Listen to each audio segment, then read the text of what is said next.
북한의 뜨거운 뉴스가 뜨면 이분의 분석이 필요하죠. 고영환 전 북한 외교관 모시겠습니다. 안녕하십니까. 안녕하십니까. 이산가족 이렇게 거부한 게 뭐 자기들이 제안 안 해서 그런 겁니까? 왜 그런 겁니까? 그 북한으로서는 이산가족 상봉이 대한민국에 줄 수 있는 거의 유일한 선물이다. 선물이나 시혜라고 생각을 하는 거예요. 예. 그러니까 북한이 솔직히 한국에 줄 수 있는 게 뭐 지금 방금 전에도 뭐 광물 얘기랑 하시고 그랬는데 네.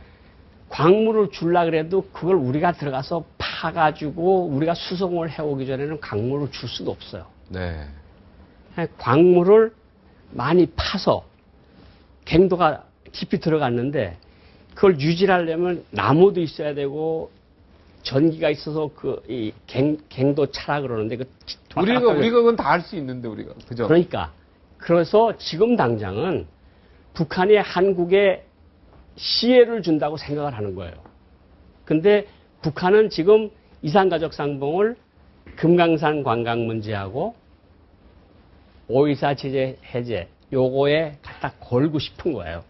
그래서 지난해 9월 달에도 계속 그것 때문에 계속 안 됐는데 북한 오늘 그 내용을 보면 좋은 계절에 네. 분위기가 좋을 때 여기 함정이 숨어 있습니다. 우리 2월 달 되면 한미 군사훈련을 합니다. 이거는 우리가 북한의 침공에 대비해서 하는 방어훈련인데 네. 이거는 계속해서 우리가 해온 겁니다. 네. 만일에 북한이 이산가족 상봉을 선물을 하나 줬는데 우리한테 따옴표의 선물을 줬는데 네. 금강산 관광도 안 되고 네. 군사훈련 시작하면 자기네는 완전히 낙동강 오리알 신세가 된다고 생각을 하는 거니까 뭔가 하나는 바꿔야 되는데 뭔가 하나 받아야 되는데 네. 아무것도 바꾸지 않고 그냥 이산 가지고 하자니까 그게 그러니까 북한으로서는 이거는 정말 마지막까지 아껴두고 싶은 선물이다. 어떤 카드예요. 히든 카드. 마지막 히든 좋고. 그러니까 우리가 뭔가 이렇게 금강산 관광 해줄게라고 하든가 뭔가 우리도 뭐 줘야 되네요. 언지를 주든가 그렇지 않으면 뭐 한미 군사훈련을 그만두든가. 네. 그것도 한미 불가능하고. 군사훈련은 불가능하죠. 불가능하죠. 네, 그러니까 저 사람들이 말은 보면 뭐 아주 점잖게 저 사람들 좀 변했네 이런 분들이 많으실 수 있는데 문구 단어 하나를 따져보면 뭐 좋은 분위기 계절적으로 뭐 좋을 때 이런 거는 다 함정이 숨어 있어요. 그러니까 2, 3월 달에 군사훈련을 하면 또 남북관계는 또 어렵죠. 그리고 금강산 관광 문제도 역시 이거는 북한의 그 어떤 선행되는 행동, 예를 들어서 다시 재발하지 않겠다. 그런 걸 재발 안 하도록 하겠다. 정말 사과한다. 뭐 이런 실질적인 대책을 취하기 전에는 또 우리가 움직일 수가 없어요. 네. 근데 또 북한이 그런 약속을 하지 않고 있어요. 네. 그러니까 뭐 점잖게 차버렸다. 우리 제의를 뭐 그렇게 보시면 될 것 같습니다. 여러 가지 이제 전자계산기를 이제 두드린 거죠. 네. 이제 계산기를 두드렸더니 이건 손실이네요. 네, 손실이기 때문에 받을 수가 없는 거예요. 수가 없다. 얼마 전에 저희 캐도남마의 그 땅굴 관련해서 북한 땅굴이 지금 뭐 진해까지 나와 있다. 네. 서울 막 다 있고 다 있다. 그리고 땅굴을 덮는 세력들이 있다. 뭐 이런 게 공군 네. 전직 소장이 나와서 하신 거 혹시 보셨습니까? 못 보셨죠? 뭐 진해까지 갔다는 거는 저는 뭐 그걸 뭐 진해까지 갈 필요가 없을 것 같고. 네, 그렇죠. 그렇지만 어쨌든 우리가 가능성은 북한이 제일 잘하는 게 땅굴 파는 겁니다. 이건 뭐 아주 두더지 기술은 네. 세계 최고입니다. 네. 예를 들어서 제가 자이르라는 나라에 나가 있을 때 그 공병 1여단 김정일 특각이랑 짓고 초대소랑 짓고 하는 데서 외화벌이 때문에 나왔었는데 네. 그 나라 대통령에다가 뭘 제안을 했는가 하면 절벽이 있고 그 밑에 콩고강이라는 큰 강이 흘러가고 있는데 네. 그 밑에다 굴을 파가지고 강이 흘러가는 걸 밑에서 보게끔 해가지고 우리가 대통령 특각을 만들어주겠다. 위에는 벼랑 위에는 집이 있고 네. 엘리베이터 타고 내려가면 밑에도 또 집이 있는데 거기서 강물 속을 들여다볼 수 있는 거. 그러면서 그 사람들이 이야기한 것이 있어요. 그 별 하나짜리가 와서 땅굴 파는 거는 우리나라 따라올 나라가 없다. 그러면 그게 사실일 수 있네요. 북한이 이제까지 한 행동을 봐서 1, 2, 3, 4 땅굴을 계속 받지 않았습니까? 네. 그거 다 한국에 나왔는데 네. 땅굴을 파지 않으면 북한이 아니겠죠. 그러니까 90년도에 마지막 4땅굴이었거든요. 예. 그러니까 그 이후로 지금 20년이 넘는 세월 동안 땅굴이 발견되지 않고 있거든요.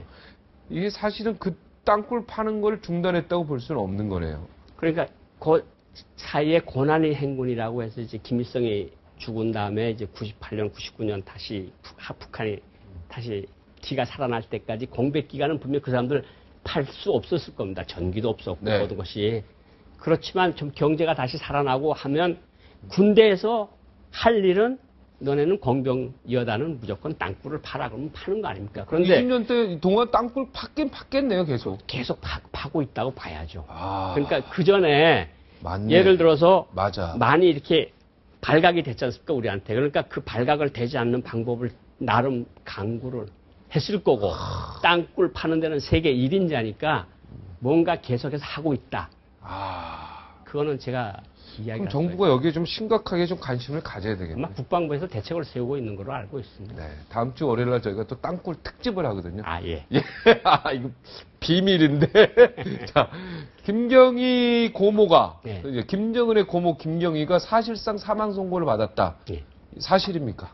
그러니까 그 김경희가 아주 건강이 안 좋다는 거는 2000년대 초부터 해서 계속해서 그 김경희 비서를 실제 치료한 나라 의사들 입에서 직접 나온 겁니다. 그러니까 제가 지어낸 소리가 아니고 네. 그 의사들 얘기가 김경희 건강이 아주 안 좋다.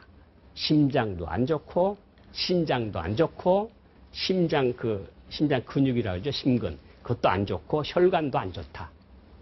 그러니까 살아있는 게 미라클이다. 기적이다. 기적이다.